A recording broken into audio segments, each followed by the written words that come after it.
Good job, Audi. Wider than a regular A6. A little bump. What is that little chin? More bumps. There we go. Oh, bump here.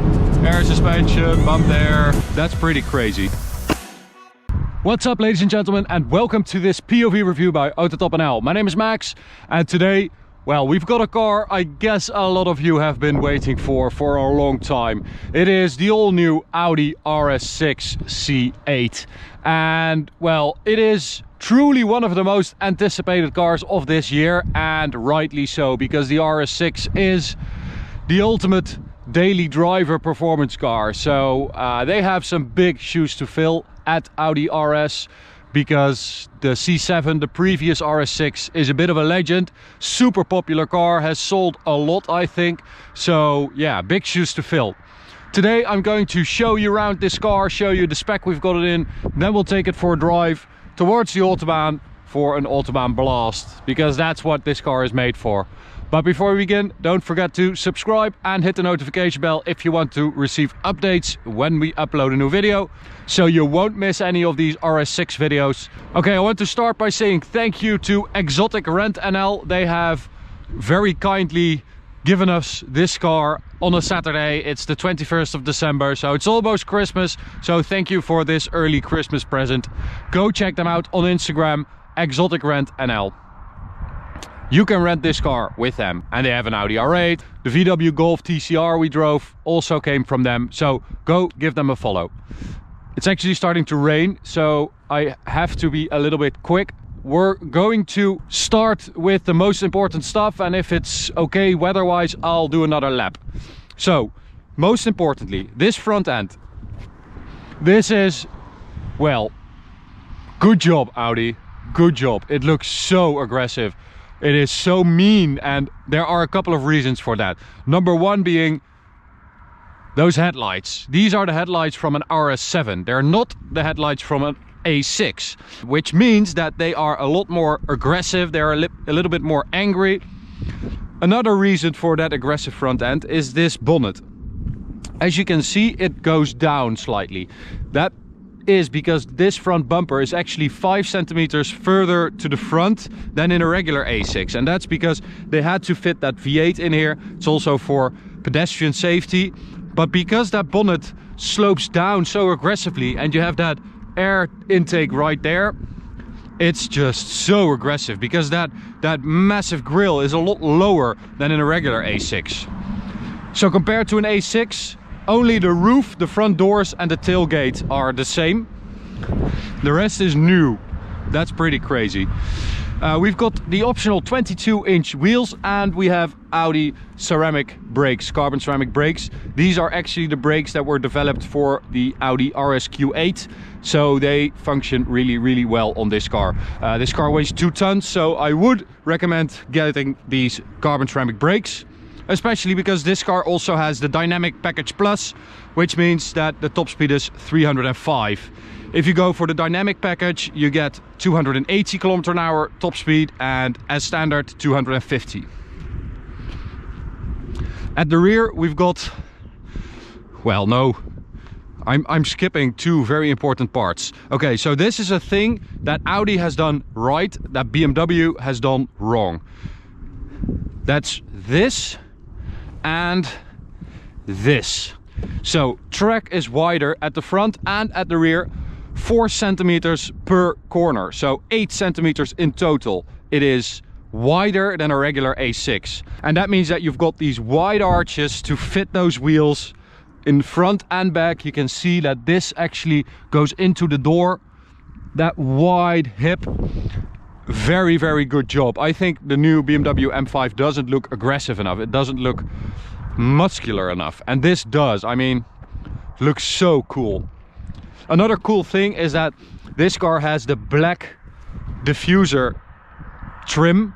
When Audi presented the first pictures and they released the first pictures of the new Audi RS6, it had this silver line. This part was silver, and everyone was like, what is that? What is that little chin that is surrounding those massive exhausts? Well, this is it, and it looks much better in black. You can also go for carbon fiber, which is also pretty cool. As I said, massive exhaust pipes, tailpipes with a valve in there, as you can see. The sound, though, it's not super impressive. It is nice, it's a nice V8 rumble, but it's not like crazy.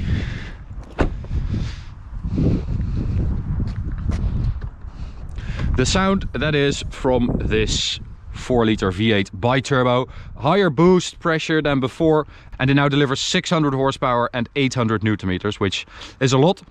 It also has 48 volt mild hybrid technology, so that means that the start-stop system and the alternator and stuff like that is all on the hybrid system, which means that the start-stop system actually engages before you come to a standstill, so it rolls out and it can actually disconnect the engine, the gearbox completely, so you can coast, all to save fuel, of course.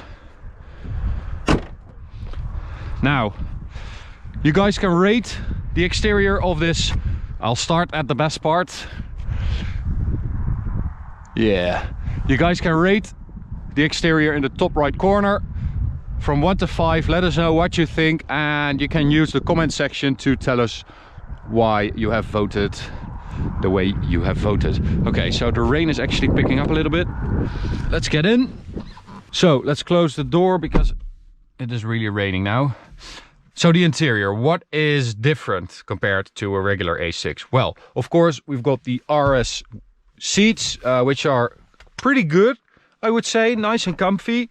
Seating position, I'm not sure about that yet. I haven't found my perfect position yet, but that may come with time. We've got this trim, basically a little bit of fake carbon fiber, or not fake carbon fiber, it's made to look like carbon fiber.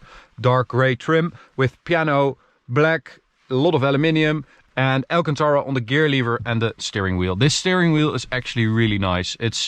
Has a flat bottom, Alcantara, as I said, aluminium pedals, so that's very good. Space in the rear is also pretty good, actually. Just wanted to mention that, since this is the supercar family car, basically. So we'll start it up.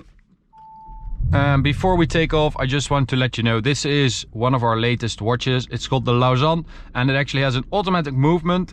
It is, well, a nice, classy watch, I would say.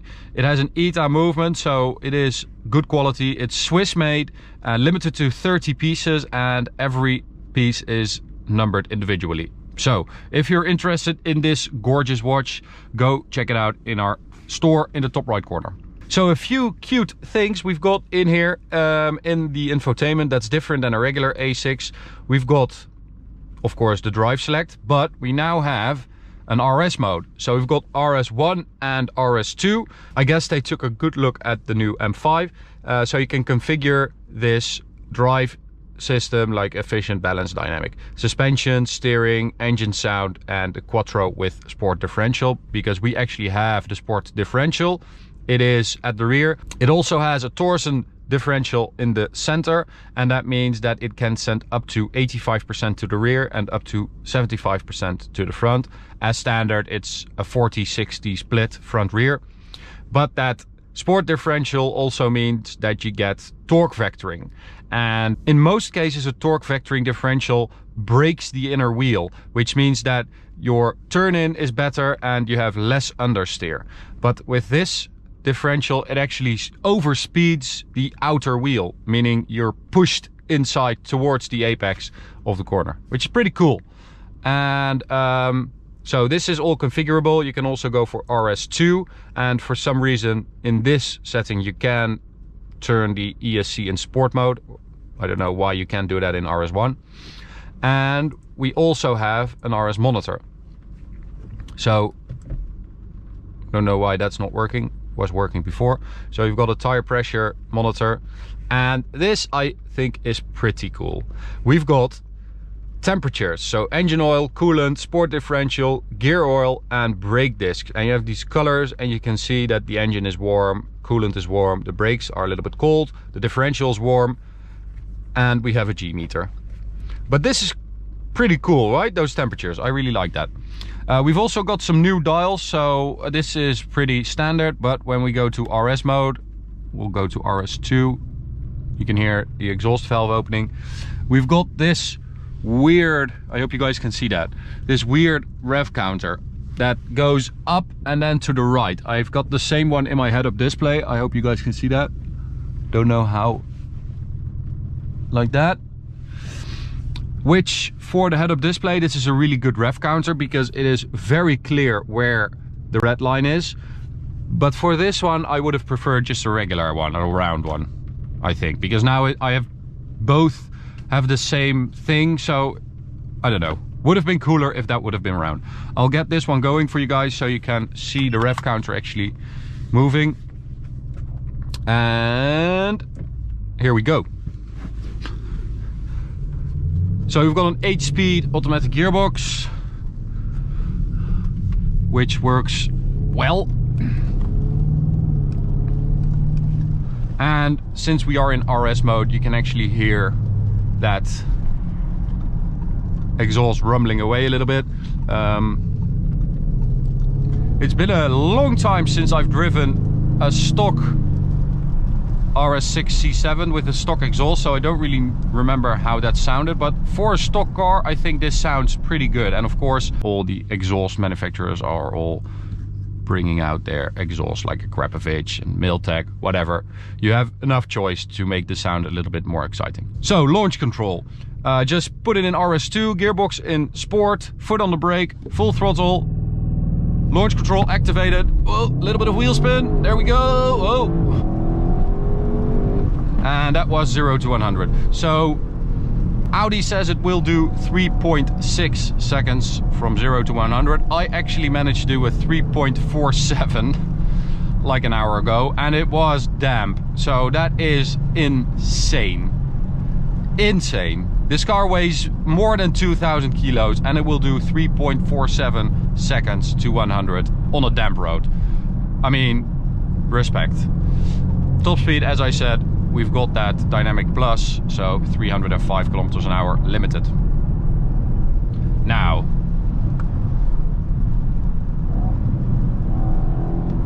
downshifts. You've got a little rumble on the downshift as well.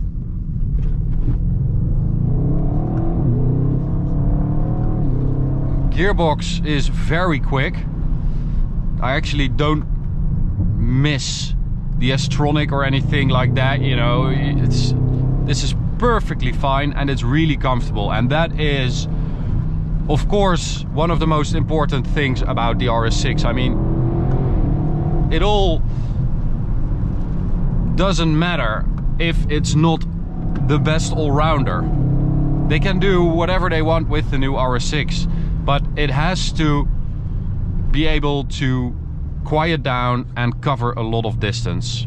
And for that we've got air suspension on this car, which I believe is actually standard in a lot of countries. They do have a regular steel spring coilover damper setup, but this has air suspension, and if you put this car in comfort, it is ridiculously comfortable. I'll just put my RS1. Yes, I'll put the suspension in comfortable and the rest is all in dynamic, as you can see.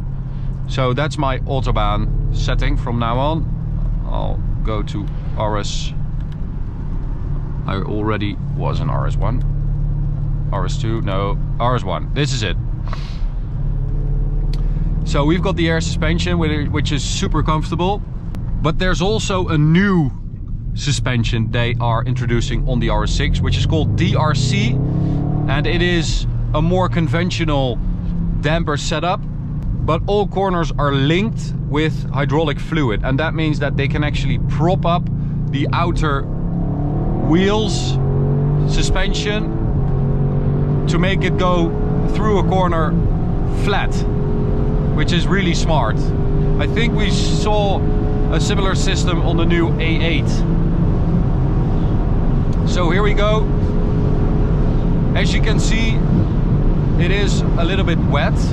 It's not that wet, but this lane, this left lane, has good drainage. So it's not that wet on this lane, and you can actually go pretty fast here. We've got good tires, tire pressures are okay. So we should be able to do a nice run here since it is completely empty, well, almost empty.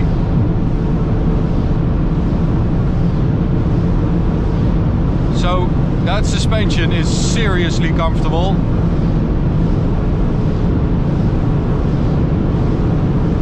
The car is super level, super nice to drive. That's 300 kilometers an hour.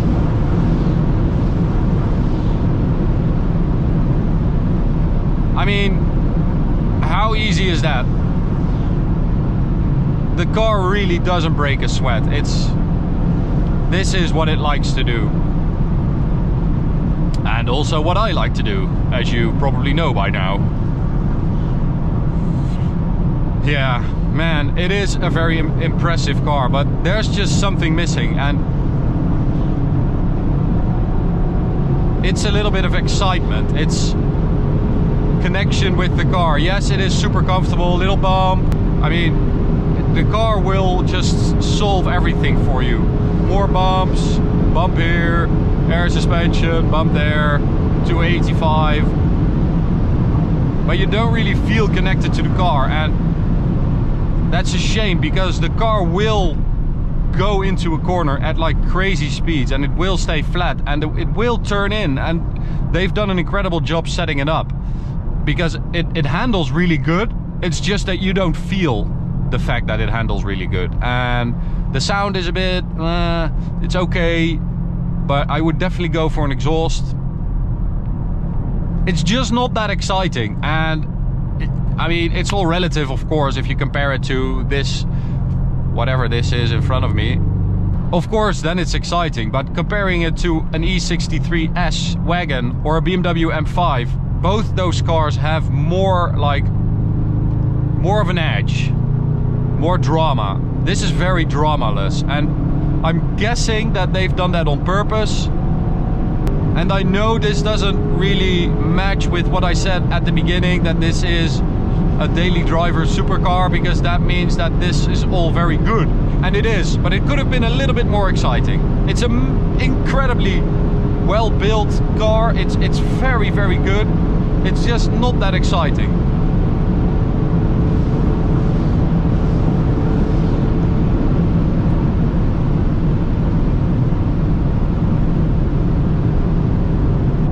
So that is my review of the all-new Audi RS6. I hope you guys enjoyed it. You can subscribe by clicking the big button right here. You can also check out this video or go check out this playlist. Thanks for watching, and I hope to see you at the next one. Bye guys.